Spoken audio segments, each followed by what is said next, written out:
You deserved everything you got. This is a Union City. That is a Philadelphia tradition. Seize the means of podcasting. Oh God, the boss has crushed us. Let me tell you one thing else. In oldie-timey times, Who said it? Kanye West or Thomas we Paine? will not raw dog reality for that one. The pleasure of the flesh is in solidarity. The Scab Buster. It's gonna be wholly unprofessional. Eight together strong.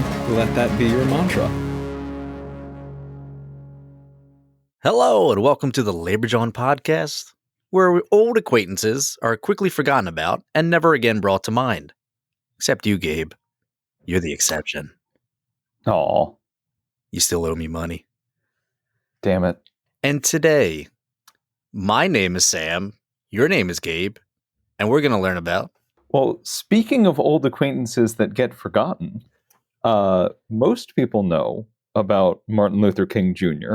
and the March on Washington for Jobs and Freedom back in 1963. But, Okay.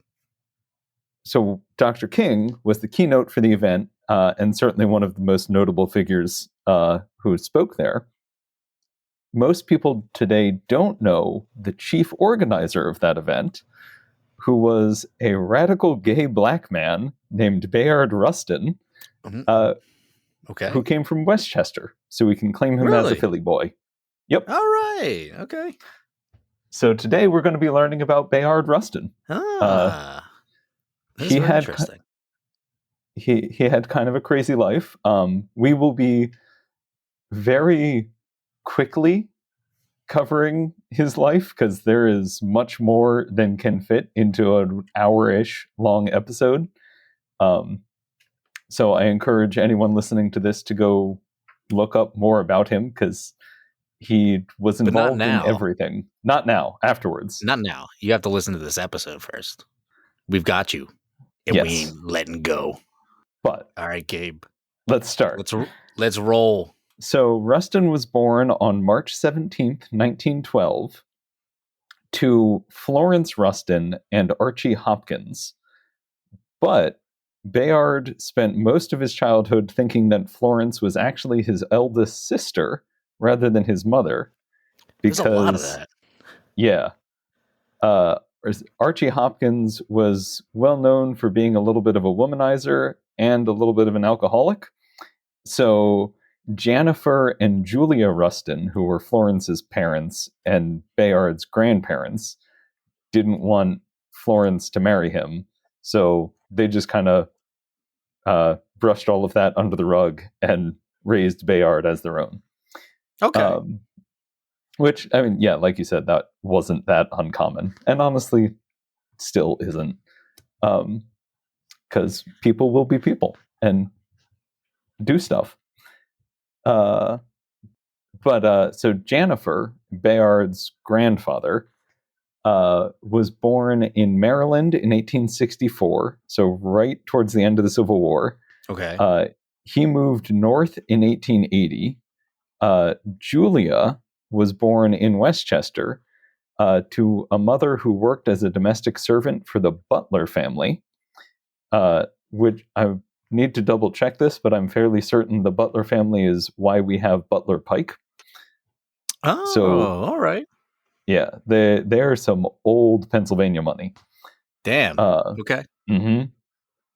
So she grew up in kind of the domestic servant world for the Butlers. And Damn. You were a domestic servant to the Butlers? That would suck. Oh, okay. All of the time I wrote writing this episode, that never clicked in my head. I'm here for the obvious. Okay, so, but it actually, like, the Butlers were one of those weird Pennsylvania thing of, like, somewhat progressive, extremely wealthy old money Quakers. Yeah. As long as it doesn't, like, impede on their bottom line, they'll be progressive. Yeah, basically. But so they did make sure that Julia had a good education. Okay. She was actually one of the first Black women in Westchester to receive a high school level education. Ah, all right. Because the Butlers sent her to a Quaker school. So it's also like they gave her an education, but in a very paternalistic sort of way of like, we're going to impart our values on you. Yeah. But if you're going to be given values, Quaker values aren't the worst thing. And Like, no, definitely not. There's definitely much worse. Yeah, so between that and then her continued connection to the Butler family, Julia was well known among the Black community in Westchester, and like her and Jennifer kind of were in like I'd say like the upper middle class All right. of the Black community in Westchester. And so by all accounts, Bayard's home life was very caring and very comfortable. Good. That being said, he wasn't told until he was in elementary school that he was being raised by his grandparents. He got made fun of about it at school one day and came home and asked his mom, or asked Julia, his grandmother. And in the middle of cooking dinner, she just turned to him and said, "Well, now I think it's been too long. Florence is your mother, but we're one big family and we're all mothers for everybody." And then she went back to cooking dinner. But I mean, I also just really like that sentiment of like, yeah, you're, yeah, we did lie to you, but you're being raised by this whole community, so it's all fine. Yeah. And that was basically the only like hiccup I found in his childhood. He was raised with his 11 aunts and uncles, whom he treated as siblings. And then within his household, Julia was a very active member of the NAACP, the National Association for the Advancement of Colored People. And between that and their like relatively high status among Westchester's Black community, they regularly hosted NAACP leaders. So they were having like W.E.B. Du Bois and James Weldon Johnson come and stay at their house regularly. All right. And so that got Bayard involved at a very young age with organizing against Jim Crow laws. And like he had a very early political education. And he actually started doing some political agitation when he was in high school. He was on the high school football team. And at least reportedly, staged a sit-in at a restaurant that would serve his white teammates, but not him. Oh, damn. And eventually got them to serve him. So he very quickly developed an understanding of direct action. Okay. And like it shows up a lot, and that kind of tactic too. So in 1930, sorry? No, I was going to say, I'm surprised he was successful with that. I think that if I remember correctly, they were supposed to be like coming back from a championship that they had won. So they wanted to serve the team there because that made the restaurant look good. And so it would have been bad publicity for everybody. But he left Westchester in 1932 to attend Wilberforce University in Ohio, which was operated by the African Methodist Episcopal Church. So it was a historically Black college, or historically Black university. But while he was there, he continued his agitation. There were, so apparently the food that was being served in the cafeterias and dorms was terrible.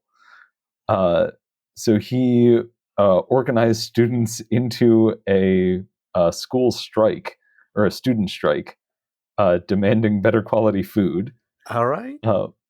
And that eventually got him targeted by school administration and expelled. But that didn't really slow him down later on in life. Like this was the first instance I could find of retribution for his agitation, but it didn't stop him. But I mean, that could be a good thing. I was just going to say it's a good thing. You need a little bit of pushback. You need to know how far you got to go. Yeah. And it's good that they push back on something just like food in the cafeteria. Then, like, I'm sure he's going to get into a lot crazier stuff in the future. Yeah. So it's good to have a little bit of taste of defeat in your early days. There's also, so in addition to that agitation, it's unclear if Rustin was involved in the other stuff that was happening at Rustin or at Wilberforce University at the time, because there was also an 800-person protest over the removal of a dean that led to some minor property damage and like a small riot on campus. Okay. So it's also possible that he was involved in that, but didn't want to talk about it later. Like a lot of this, it was very difficult to find information about his younger life because he tended to paint everything very rosily. Sure. So he might have been involved in that. It's also possible that he got expelled because he was refusing to participate in the ROTC requirement that the school had. Oh, they had to take ROTC. Yeah. And him being a Quaker pacifist, he was refusing. So there were three possible reasons why he ended up getting expelled for some level of political agitation. The one he claimed was the strike over food. But I like to think it was the food fight. Yeah. I think he started food fights in the cafeteria.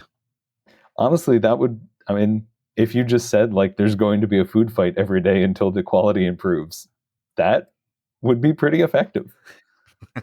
I'd feel bad for the janitorial staff, though. Anyway, so he got expelled from Wilberforce in 1934 and briefly went back to Westchester. But there was no work for him because he was 22, and it was the middle of the Depression. He had no real skills. So he briefly went up to Harlem to stay with his aunt, sister, Bessie. But he didn't stay in Harlem very long at this point. But he basically, this was like his first taste of kind of the black radicalism of the Harlem Renaissance. Yeah. So this is also when he briefly met A. Philip Randolph for the first time. And from his account, it seems to be that it was like both incredibly exciting to be in Harlem at this point, but also just kind of overwhelming. Sure. Yeah. He went from like, admittedly, he was small fish, big pond kind of thing. Yeah. And then all of a sudden he was thrown into the middle of Harlem in the 30s. Yeah. Which it must have been an incredible thing to see too. Just to be in that environment there. So comes back to Westchester to attend Cheney State Teachers College, which is now Cheney University. And he continued his education, now focusing on teaching and also singing, because he had, starting in high school, he had started working as a tenor.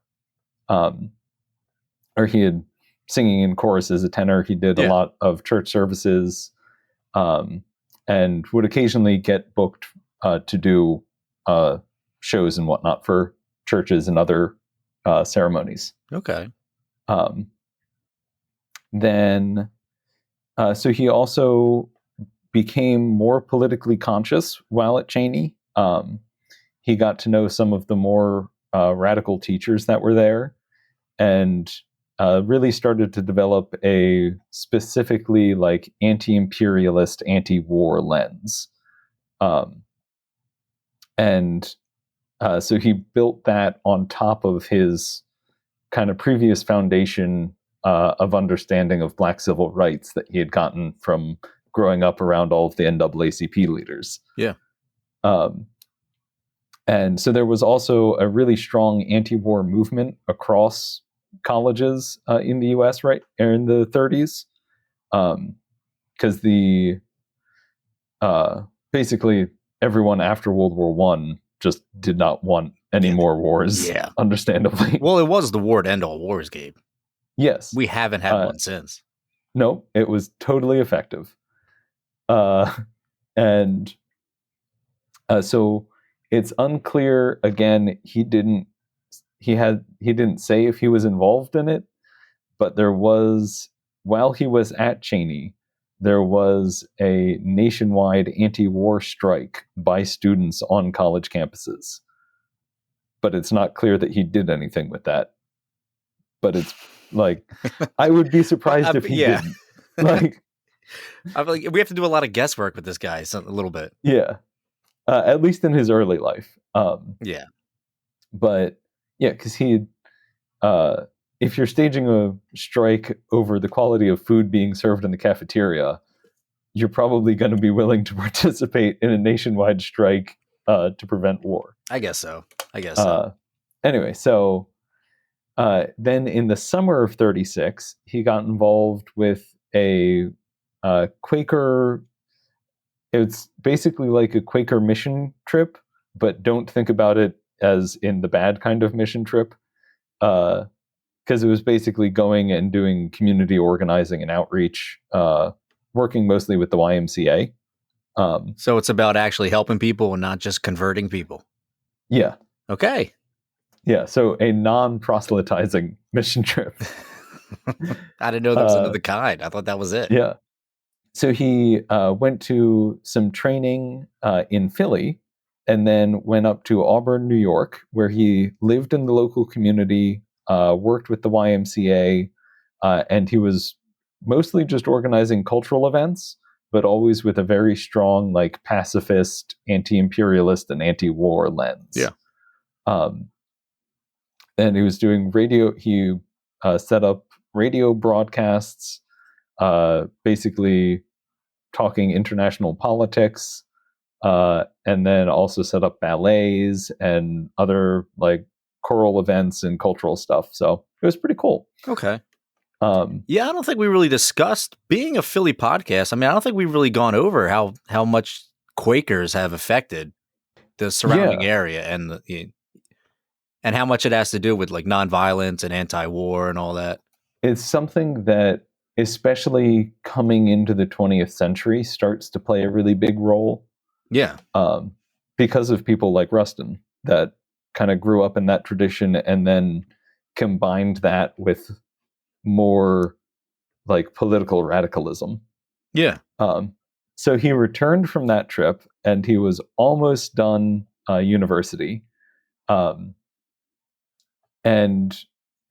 he soon left Westchester again for New York. Now, he was very vague as to why he left Cheney University. He says that it was because, or he said it was the same reason why he left Wilberforce. So he was suggesting that it was because he had gotten involved in political activism. Okay. But there was one of his former partners did recount a story that while he was, or in that summer, after he came back from the mission trip, he was caught hooking up with the wealthy son, or the son of a wealthy white family in Westchester in a public park. Oh no. I wonder which one of them are going to get blamed. Yeah. Yeah. So the wealthy white guy gets off scot-free. What? In this country? I know. It's surprising. And then Bayard, it's unclear if he went to jail or if they just dragged him home to his parents, and were saying that they were going to press charges. Jeez. Imagine coming out that. Did he come out to his family, do you know? Yeah, so he actually, I should have mentioned that. He had already come out to his family before this. Okay. But he was never, it was still, you couldn't be very public about it at all. Yeah. And I don't know if Pennsylvania had, it probably had homosexuality laws at this point. or sodomy laws. Sodomy laws, yeah. The I didn't think to check that, but anyway. Because I would say that'd be a rude awakening for their family. Yeah. No, and for him that's how they find out is the cops bring him like, hey, guess what your son was doing? Yeah. No, from if I remember correctly, he was talking to his grandmother, and the way he came out was basically like she asked him if there were any girls that he was interested in, and he said, I'm not that interested in or I don't think I'm that interested in girls. And she just shrugged and said, if that's what you have to do. And that was basically how he came out. Yeah. All right. Julia Rustin was a pretty cool lady. She did it while she was cooking too. Yeah, probably. I mean, when you have 11 kids in the house, that's all you're doing is cooking. Yeah. Well, she was also trained as a nurse. So damn. So regardless of what the legal ramifications were, it probably led to him getting kicked out of Cheney. Yeah. So he then left Westchester again to go back to Harlem to stay with Bessie. This not only opened him up to a much more accepting society, but although that also has a big asterisk on it, but also got him involved a lot more with kind of the black radicalism that was going on up there. So the way it was explained was basically there weren't there weren't gay bars or a specific gay community in Harlem at the time. There were artists clubs, which had both gay and straight clientele, and then the gay members of these clubs had their own secret lingo that they would use to communicate with each other. And once you were in private, it was generally accepted. Like if you were hanging out at someone's house, you were fine. But out in public, it was still very much hush hush, and you had to be very careful about it. And that's also why you would only approach anyone if you were in one of these clubs, because you knew that was a relatively safe space. But you don't have to wonder why he was so hush hush about his early childhood and his life. You know? Yeah, because probably a lot of that had to do with his sexuality. Yeah. God damn, being black and gay in the 30s. And he also got involved with the Young Communists League. God damn. How many times can you shoot yourself in the foot in this country?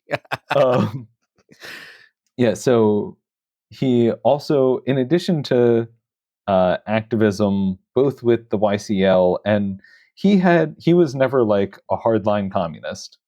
And other members of or other communists, when they were interviewed about him, would always basically say like he was a terrible communist because he never followed the party line.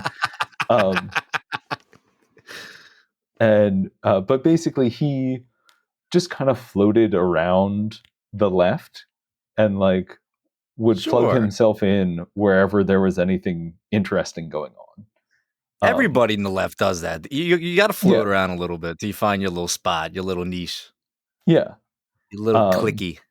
And then in addition to all of the activism that he was getting involved with, he also got cast as part of the chorus for Paul Robeson's return to Broadway with John Henry. Okay. Because he was still a fairly accomplished tenor. Yeah. So he got a brief gig on Broadway that only ran for 5 shows, unfortunately, but it got him in touch with other radical black artists. And so he started working in the band at Cafe Society, which was one of the like lefty artist clubs. Of course. Yeah. And then, so that sustained him while he was out doing activism work. So he would go and agitate on college campuses, again, always preaching pacifism and anti-imperialism. Then he helped the Communist Party take over the American Student Union. At least in New York, he helped organize that. He volunteered in the district office of Vito Marcantonio, who was a left-wing congressman, and then also was agitating for the integration of the armed forces. But his connection to the communists had a very abrupt end when the USSR was invaded in 1941, because the party had a distinct shift away from black civil rights to fighting fascism. Yeah. And there was a kind of general agreement, or there was a general mood that they should stop agitating for change in the United States and instead adopt more of a unified front approach. So they don't want to stir shit up at home because everyone needs to be focused on the war effort. I mean, fighting fascism is good, but also fighting fascism at home is good. You can do both. You should be able to do both. So we got two hands for a reason. Exactly. So Bayard felt very betrayed by this, as did a lot of the Black left, and left the party. But even after leaving the party, he maintained contacts with a lot of the Black communists, and again, just kind of floated around the left and was willing to talk and work with anybody. So after that, he got in touch with the Socialist Party and began working with A. Philip Randolph, who's the leader of the Brotherhood of Sleeping Car Porters, and then, which are the Pullman Porters. For any listener that doesn't know, they were one of the first and most successful all-Black railway unions, because Black railway workers were consistently refused access or denied access to at least equal status in the railway unions. Yeah. Then he also got involved with the Fellowship of Reconciliation, which was a Christian pacifist organization that was helping to defend conscientious objectors. Because they were, even in 41, they were starting to ramp up a semi-draft and get ready for war, even before Pearl Harbor. Yeah. So there were a lot of organizations popping up to protect conscientious objectors. So by the fall of 1941, Bayard was the youth secretary for the FOR, which basically meant that he was going around college campuses, giving talks and lectures and helping to build organizing. And they were specifically focusing on a younger generation that hadn't experienced World War I, because they wanted to make sure that the young kids knew how bad a European land war would be. Yeah. And that was some important things to teach. No, it's valid things to learn. Yeah. Land war in Europe is bad. Yeah, they generally are not a fun experience. He also went out to Manzanar, California, to basically observe conditions and try and organize against the Japanese concentration camp out there. Okay. And he did some work against Japanese internment. And because that is also bad. Yes, and this is an example of, you should not let this shit happen at home while you're going and fighting it overseas. That's the other thing I was kind of confused about with the communists. It's well, fascism has to do with racism as well. So why don't you compare? Why don't you bring them together? You know, it's difficult. It's a complicated topic to talk about, because on the one hand, a lot of the stuff that gets written about the U.S. Communist Party is like post-war, not like red baiting slander, but there's a very anti-communist lens. And then on the other side, there's generally a very, if you're writing anything in a positive light, it tends to be very, very positive. And there's, it's generally difficult to find people in the middle. Yeah. Because, you know, centrism is the only correct approach here. Then, but while he was out doing all of this traveling, he also engaged in some more cool direct actions. At the University of Chicago, he had tried to get a haircut at the barbershop, but they refused to serve him because he was black.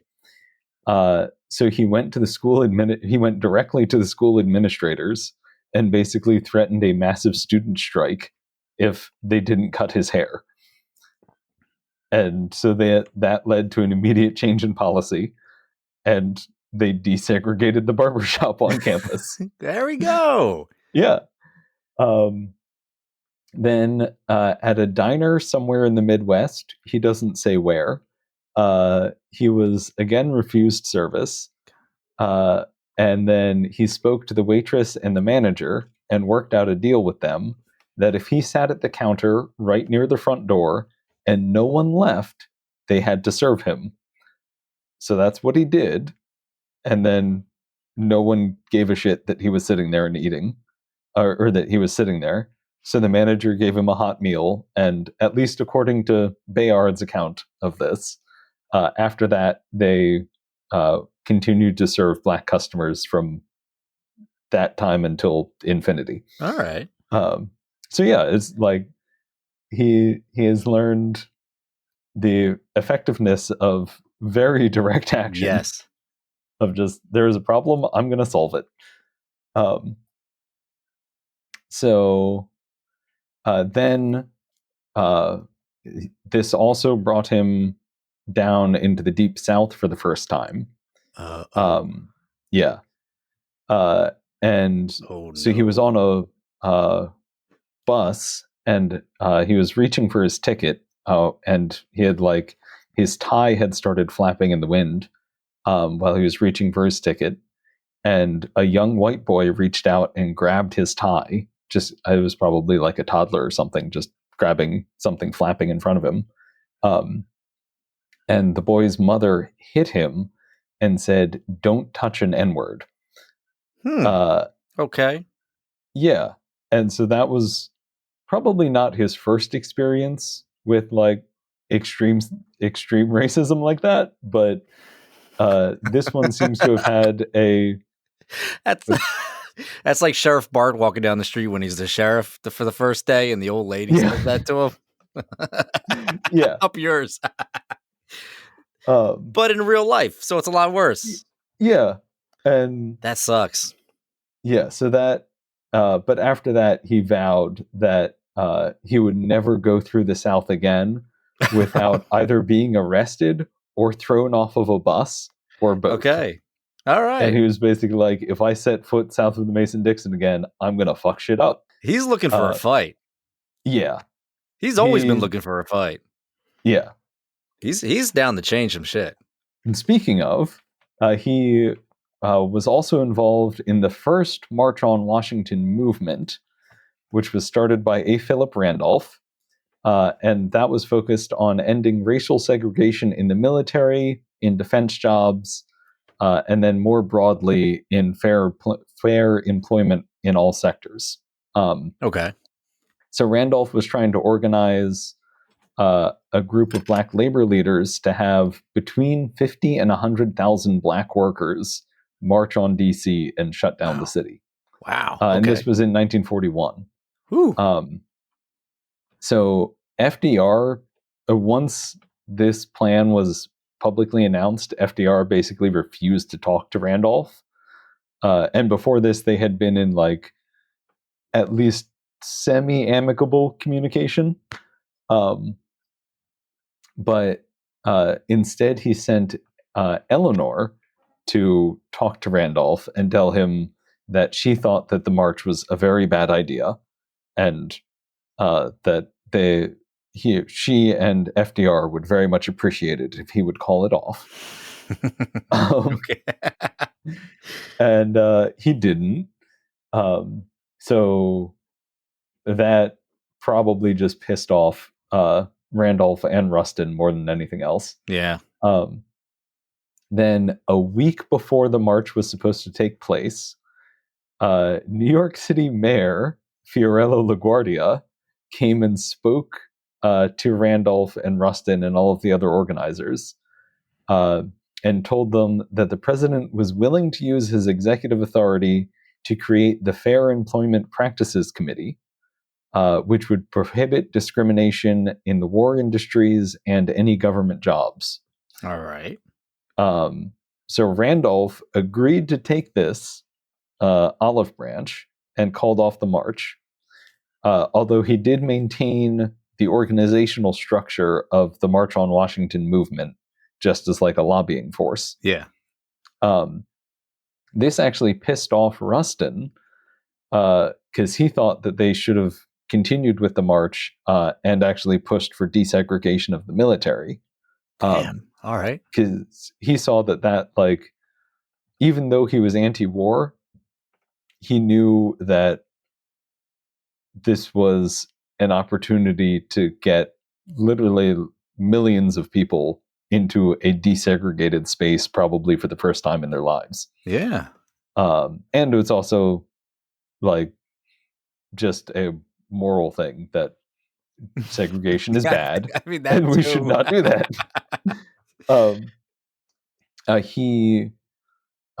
So Rustin was kind of like distanced a little bit from Randolph during the war years because of that. But he continued with his anti-war activism throughout all of World War II, and actually got arrested in 1944 for violation of the Selective Services Act because he refused the draft, and claimed status as a conscientious objector. But that landed him at the Ashland Federal Prison in Kentucky, and then later at the Lewisburg Federal Penitentiary in Pennsylvania. All right. And then he was released in 1946, and immediately coming out of prison, he went straight back into organizing work. But with the war over, he shifted his focus more to Black civil and economic rights. And he helped organize something called the Journey of Reconciliation, which was an early protest against segregation on buses. So in 1946, there was a court case, Morgan v. Virginia. It was a Supreme Court case. And the ruling there stated that interstate bus travel could not be segregated. Rustin and a bunch of other organizers came up with this plan where they would have interracial teams get on Greyhound and Travelways buses, I think. Yeah. And basically just go from Washington, D.C., like down somewhere in the Deep South. And their plan was just to challenge the buses to kick them off for having Black men sit up front and then have white men defend them as well, which was a whole other thing. So this got later on, this got kind of recognized as the first freedom rides. So they also recognized, like, even though they were only ever boarding these buses in major cities, they were going to be driving through very rural parts of the Deep South. Mm-hmm. And basically, from the accounts that I could find about this, a lot of these guys just kind of accepted that they could very well die. Yeah, and that bus got to make the bus got to make some gasoline stops, you know. And so they basically just accepted that as their fate. Jesus God. But and there was some violence, but for the most part, it was most of what they faced was just arrests. There weren't any deaths, but there was some violence and also police violence as usual. So Rustin got arrested in Durham, North Carolina, because the bus driver reported them to the police for not giving up their seats when they were sitting in the front. Then, after several appeal processes and facing a basically obstinately racist Southern judges, they were sentenced to 22 days on a segregated chain gang on March 21st, 1949. So is that not the kick in the head at the end? Is that even in prison you're segregated? Yeah. Well, that's also tied into the whole system that they recognized that if you had black and white prisoners right next to each other talking, they realized like, oh, hey, we're in the same shit. Yeah. Yeah, it's the level of forced segregation that's necessary to keep a system like that operating is really kind of staggering sometimes. And then also just the, built-in racism that was also just regularly exhibited. Just like Mama's apple pie, Gabe. Yep. Old American racism. Mm-hmm. So in the late 40s and early 50s, after getting out of prison in the South, Rustin met with independence and anti-imperialist activists in India, where he started like really focusing on what got called Gandhian tactics. So Gandhi's theory of nonviolent direct action, and became kind of an organizer and a teacher of that approach. So he worked with activists in India, in Ghana, and Nigeria. And then it's unclear if he worked in South Africa, but he helped form the Committee to Support South African Resistance. So he started gaining more of like an internationalist and anti-imperialist lens. That does not bode well for him back at home, though. Yes. I'm sure Hoover's got a big file on this guy right now. Then he also, of course, continued his activism in the U.S., traveling around the country. In January of 1953, though, he got arrested again, this time in Pasadena, California, for sexual activity with two men in a car. He was initially charged with vagrancy and lewd conduct, but he pled guilty to the lesser charge of sexual perversion, Jesus Christ. And that landed him 60 days in jail. God damn. God damn. But more problematically, because, at this point, I think Rustin was fairly accustomed to being in jail. I'm sure, yeah. Where was this? This is Pasadena, California. Okay. As long as he's not in the South again. Yeah. I don't want to do that to this poor guy. No. But this was, at least from what I could tell, the first time he was in jail for something other than political activism. Yeah. And then when he got out, it actually ended up posing a bigger problem than his previous jail times, because it drove a wedge between him and the leader of the Fellowship of Reconciliation, a guy named A.J. Must. M-U-S-T-E. I don't know. Must. Because Must was a Christian pacifist and a little bit of a homophobe, and had already tried to convert Rustin away from being gay. Oh man, because that always works. Yeah.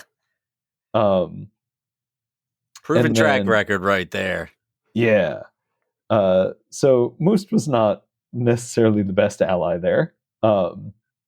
And so that drove a wedge between them. He still like organized and worked with the Fellowship, but they used to have a much closer relationship, and they drifted pretty far apart after that. I'm sure.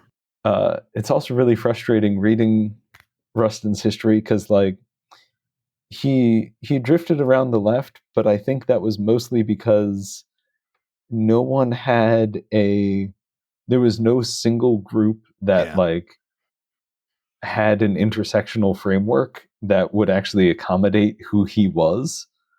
They're basically Starbucks Workers United didn't exist in the 1940s and 50s. That's a good way to put it. In 1956, Rustin began advising Dr. Martin Luther King Jr. on Gandhian nonviolence. And he was actually one of the like primary people that taught him nonviolent action. Really? Gabe, can I tell you something? I'm going to peel the curtain back a little bit on my childhood education. I never learned about this motherfucking guy. Yeah. I've never heard I don't think I've ever heard his name before. Yeah. To tell you the truth. I first heard about him in friend of the show Kim Kelly's book, Fight Like Hell. Okay. So we will plug that briefly. All right. Go buy Kim's book. Yes, it's a good one. Full of lots of other people like Rustin who have been left out of most of our histories. Because what a lot of people don't know about King is that before this, he wasn't like an explicitly violent man by any means, but he did have armed guards and carried a pistol for self-defense because there were like very legitimate threats on his life. Sure. And his house got burnt down. Yeah. So I would want some self-defense. Because this was right after the Montgomery bus boycott, and like there was a huge target on King. Yeah. But Rustin convinced him to no longer use armed guards, and to also to not carry a pistol anymore, and just really pursue like radical pacifism. Interesting. So he helped form the Southern Christian Leadership Conference. He was offered the directorship of the SCLC, but turned it down because he wanted to stay in like a more flexible role as just a high-level organizer. Yeah. Because that way he didn't have to deal with any of the politics. That's fair. Or at least as much of the politics. That is completely fair. Yeah. Now he wants that freedom. So he can move around a bit. Okay. And that also like let him keep in touch with all of his friends or all of his contacts across the left. And speaking of which, throughout all of this, he still maintained contact with A. Philip Randolph. Basically, whenever he was up in Harlem, he would pay visits to Randolph, and they would just like chat about politics and current events and everything. And it was on one of these meetings in December of 1962, where they were talking. The conversation shifted to the fact that it was the 100-year anniversary of the Emancipation Proclamation, or next year would be 1963. So the two of them focused on this and developed an idea. Another March on Washington, building on the ideas from the first March on Washington movement in the 40s. This one specifically... The one that didn't happen, you're saying? Yeah. But like building on that idea. But the framework was still there, sure. Yeah. To mark the anniversary of the Emancipation Proclamation and demand that the federal government finally fulfills the promise that it made back during the Civil War. Jesus Christ. Uh-huh. Hey, it's 100 years later.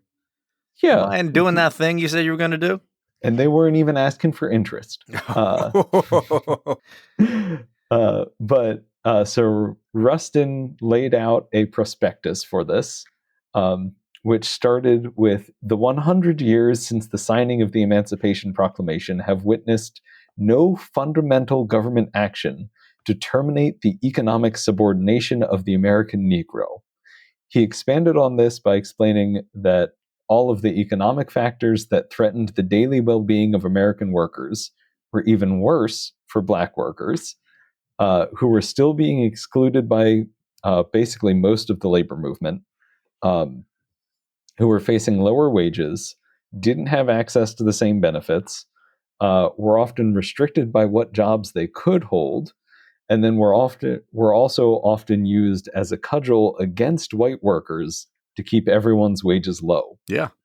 And basically, he crafted this vision to combine the civil rights movement with the more progressive elements of the labor movement and bring everyone together to just descend on Washington. Smart.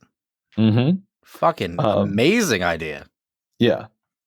So as he laid it out, the dynamic that has motivated Negroes to withstand with courage and dignity the intimidation and violence that they have endured in their own struggle against racism may now be the catalyst which mobilizes all workers behind demands for a broad and fundamental program of economic justice. Which, that's just a great fucking line. Because it does go hand in hand. I mean, workers, white workers, black workers, if they combine their power together. Yeah, and that, like, if you look at the gains made in the 30s, most of that came about because at least the progressive elements of the CIO were willing to organize across the color barrier or across the color line, which forced some of the AFL unions to do the same, which then made everyone realize, like, oh, we need to toss these folks some bones, otherwise we're going to have a bigger problem. Yeah. It's I think it leads up all the way up today with what the UAW and Shawn Fain's doing. Yeah. You know? Yeah. And it's a lesson that's been learned and over and over and over at this point. It's just that every time that progress gets made, it gets undermined. Yeah, that's true. Which is frustrating, but I mean, even back then with Walter Reuther, when he was the head of the UAW, I mean, they were pretty progressive. Yeah. Because they did a lot with Martin Luther King. And even there, it took them a little bit to get to that point, though, because there was a lot of pressure from... Yeah. Because there was, like, an internal caucus within the UAW that was pressuring Reuther. I'm currently listening to Philip Foner's History of Organized Labor in the Black Worker, I think, is the title of the book. Okay. And it is complicated. And I have like 9 hours left in this book that started at, I think, the full audiobook is like 28 hours long. So it's been 2 or 3 months of dog walks. Well, God bless you, Gabe. Keep at it. So Randolph obviously liked this idea and fully supported it. And basically, Randolph recognized that he could get the Black labor movement involved because he had already set up the national or the Negro American Labor Council, which was his his organizing caucus effectively within the AFL-CIO, because at this point they were merged, to push them to actually adopt a civil rights platform. Okay. So he had that. He already had the infrastructure for Black labor to come and support this, but they needed to go out and get the civil rights movement involved. So that meant the National Urban League and the NAACP. And initially, the National Urban League actually refused to participate because they both gave the like weird half excuse that because they were a nonprofit, they couldn't engage in lobbying, which, then they were also the real reason was that they didn't want to piss off the electeds that they were friendly with. And they I did believe have that one. and like they did have some influence, but they didn't want to piss people off by being involved. Roy Wilkins of the NAACP also proved to be a harder sell because he was both concerned by Rustin's sexuality and his previous associations with communists. And he was worried about getting slandered, or the NAACP getting slandered by both of those. And there, admittedly, the FBI had been following Rustin and had been leaking information about him to all of the Dixiecrats, or all of the conservative Southern senators, who, when they found out, or when the March on Washington went public, they started slamming him in the press. And trying to smear the whole movement. And they even had, or an FBI spy even managed to get a picture of Rustin talking to King while he was taking a bath, which was probably due to the fact that they were trying to organize over 200,000 people in 8 months. So literally every like waking second was spent organizing this thing. Gabe, you don't have that picture, do you? Unfortunately not. But the FBI leaked that to all of the conservative Southern senators, saying that it was proof that Rustin and King were secret lovers. Oh, Jesus Christ. So Strom Thurmond, everybody's favorite guy, went out and started making speeches targeting Rustin, calling him a communist draft dodger and homosexual. God damn, that sucks. Yep. That sucks to be called that then. Yep. Yeah, in 1963. Even now in some circles. Yeah. Jesus. Can we say fuck? Can we say fuck Strom Thurmond? Yes. Okay, fuck Strom Thurmond. I am not a huge fan of Mr. Strom Thurmond. He's a little bit of a piece of shit. Kind of a lot of a bit. Obviously, I'm glossing over a lot. Oh, you don't want to make this episode 5 hours long. It's okay, bud. Yeah, we're already at 1 hour. So despite all of these hurdles, Randolph and Rustin and a bunch of other organizers, but they were the two lead organizers for this, worked feverishly over the first 8 months of 1963 and managed to get between 250 and 400,000 people to show up in front of the Lincoln Memorial. So, you know, like a third of the people that were at Trump's inauguration. They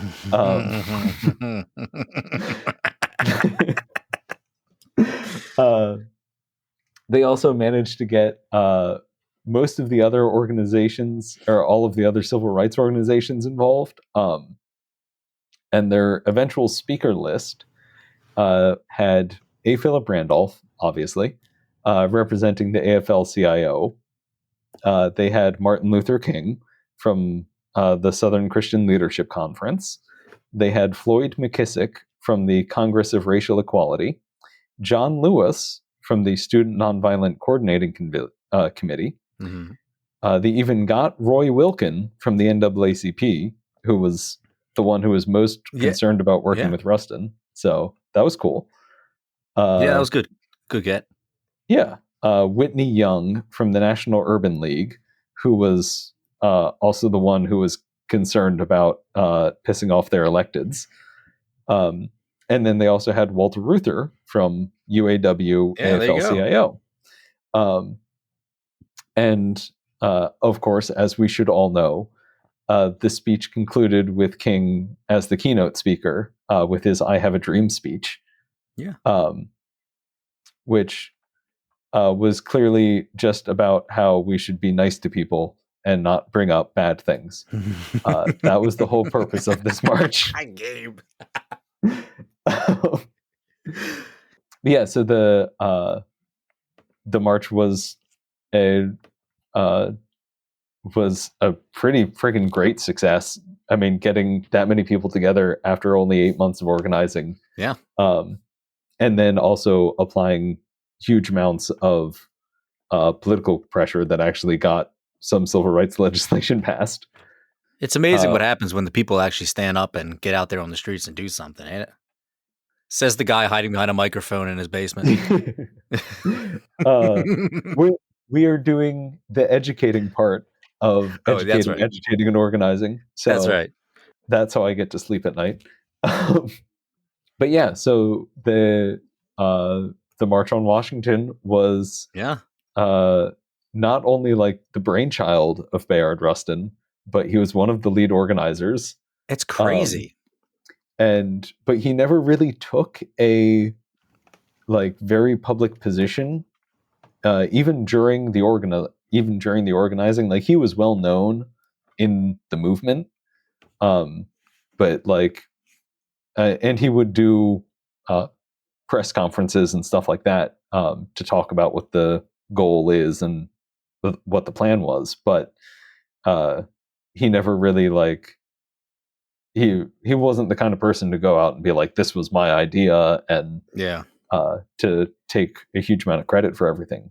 Then afterwards, he continued to work on agitation and organizing, and the AFL-CIO established the Philip Randolph Institute to work on civil rights and racial justice within organized labor. He was offered to lead it, and he worked there until 1979. Then he also worked on gay rights and resistance to the Vietnam War in the 60s and 70s, and basically, like, throughout the whole rest of his life, never stopped any amount of activism. He passed away on August 24th, 1987, at the age of 75 in New York City. And obviously, again, I have glossed over so goddamn much because this guy did an insane amount of stuff and just does not get near enough credit. Yeah. But yeah, he was an exceptionally cool dude. But what a life. What a crazy life. Yeah. Yeah, going from a relatively privileged life in Westchester in the 1920s to doing all of this crazy shit later in life. Yeah. And doing crazy stuff when he was still a high school student. He was really always looking for the next fight. Yeah, and this really just fascinating character that we definitely need a lot more recognition of. So, yeah. But I think if I find Martin Luther King in a bathtub, it's getting framed, which I'm Googling right now. Oh God, Can't find it. Can't find it.